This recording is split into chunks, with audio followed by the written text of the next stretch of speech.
Salut les gars, on se retrouve aujourd'hui pour cette première vidéo sur la chaîne YouTube. Le but de cette chaîne, ça va être d'essayer de découvrir un petit peu ma collection de Lego Star Wars, puisque je collectionne les Lego maintenant depuis 1 an et 9 mois. Donc voilà, et aujourd'hui c'est la première vidéo dans laquelle on va parler du dernier set UCS que Lego a sorti, à savoir l'ATST, le dernier UCS Lego, tout simplement. Voilà, donc il est là. Alors moi je trouve le packaging du set, alors c'est évidemment le packaging premium de chez Lego, je le trouve assez séduisant. On imagine bien avec le verre qu'il y a sur la boîte, l'épisode 6, le retour du Jedi. Et donc voilà, le véhicule il est clairement identifiable, donc j'ai hâte de le monter. Et puis voilà, je suis assez content parce que je l'ai eu à un prix de 149,99€ chez Carrefour. On ne le retrouve pas à ce prix là pour le moment. Donc voilà, là vous pouvez le trouver, je crois, au moins cher à 169,99€ et c'est 200€ chez Lego. Donc voilà, très content de l'avoir vu à ce prix là et on se retrouve, je vais le monter et puis on voit ce qu'il a à nous offrir en termes de détails.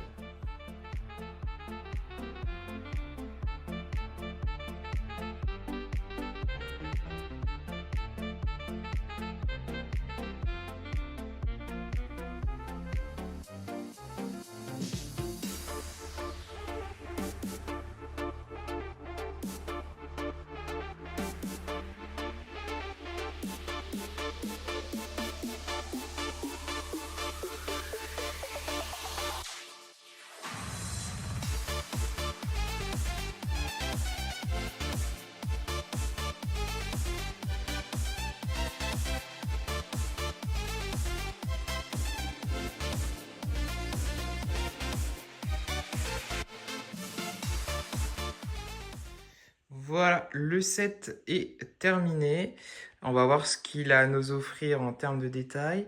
Pour commencer, moi j'aime beaucoup les ouvertures qui sont ici, qui rappellent vraiment le véhicule de base. On a une tête qui est évidemment modulable. On peut le tourner tout simplement. Les canons qui sont légèrement... On peut baisser un petit peu pour orienter avec ceux sur les côtés qui sont également bougeables. Hop. Voilà, on a sur le dessus la trappe qui permet l'accès au personnage du véhicule, notamment la scène où Chewbacca entre par la trappe et balance le pilote à l'extérieur. Également, on peut voir aussi l'intérieur du poste de pilotage. Hop. Voilà, évidemment, avec les sièges, avec également les écrans de contrôle tout simplement. Donc on va le refermer. L'arrière aussi est assez sympa en termes de détails. On a les ventilateurs qui sont bien visibles. Voilà. Voilà ce qui éventuellement il aurait pu être un petit peu amélioré au niveau du set. Pour moi, c'est peut-être avoir la possibilité d'articuler un peu les jambes. Là, on l'a pas. Mais à part ça, le rendu est quand même assez sympa. On reconnaît vraiment bien le véhicule.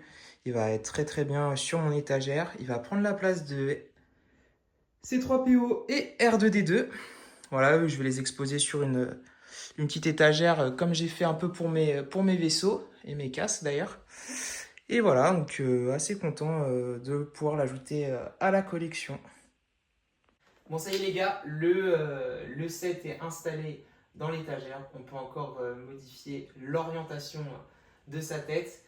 En termes de concept à venir sur la chaîne, tout simplement, moi j'aimerais bien vous partager le montage, la présentation un petit peu des Lego que j'ajoute à la collection. C'est le but. Et puis je vous présenterai aussi la Lego Room. Ça y est, on est installé. Avec ma copine, on a déménagé. On a fait une pièce spécialement dédiée un peu à cet univers. On avait marre que les Lego ils traînent dans la chambre. Donc voilà, ça y est, on a cette pièce pour que je puisse exploiter à fond cette passion.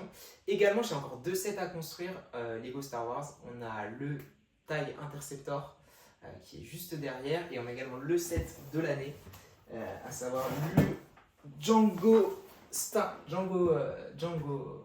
Fett Starship, le Slave One évidemment. Voilà, j'ai très hâte de le construire avec vous, de vous partager un peu mon expérience sur ce Lego. Et puis voilà, j'espère que ça vous aura quand même plu et puis on se retrouve la prochaine pour voir un peu ce qu'on fait en termes de Lego. Voilà.